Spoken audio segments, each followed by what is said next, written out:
2 Petrus oordenkingsreeks saam met my, Irinus van Sandwyk van Sion in Parys.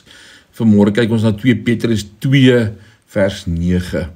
Die Here weet dus om die mense wat naby aan hom leef, uit beproewings en swaar kry te red, maar om die wat in 'n verkeerde lewe lei, te straf en vir die oordeelsdag te bære.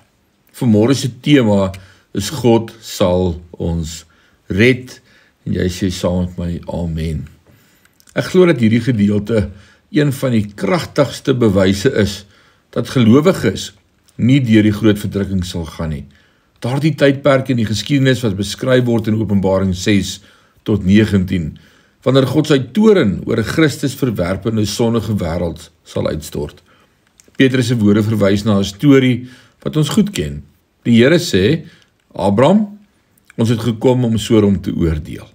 Omdat hy geweet het dat sy broerskind Lot in die middel van Sodom saam met sy familie gewoon het, het Abraham gesê, sal die regter van die hele aarde nie regverdig doen nie? Sal u die regverdiges saam met die goddelose vernietig? As daar 50 regverdiges in die stad is, sal u die stad spaar? Nou, ek sal die stad spaar vir 50 regverdige manne, het die Here geantwoord. Deur te dink, sê Abraham, as daar 45 regverdige manne in Sodom woon, sal jy die stad spaar? Ek sal dit vir 45 spaar, het die Here gesê. En 30 het Abraham gewaag. Goed, sê die Here, wat as daar 20 regverdige manne in Sodom woon? Ek sal Sodom spaar as daar 20 regverdiges binne is, het die Here gesê. Ek haat dit om dit te vra, het Abraham uiteindelik gesê, maar sal u dit vir net 10 spaar? Ja, sê die Here. Op daardie stadium het Abraham opgehou om te onderhandel. Lot, sy vrou, sy 2 dogters en 2 skoonseuns het immers in Sodom gewoon. Hulle het sekerlik ten minste 4 ander beïnvloed.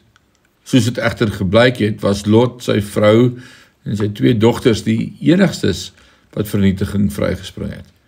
Aangesien die engele hulle letterlik uit die stad getrek het. Genesis 19 vers 16. Die Here weet inderdaad hoe om die godvreesenes te verlos uit die versoeking, uit oordeel, uit vernietiging. En, net soos hy vir Lot en sy gesin gedoen het, sal hy gelowiges verlos voordat hy sy toorn in die verdrukking uitstort.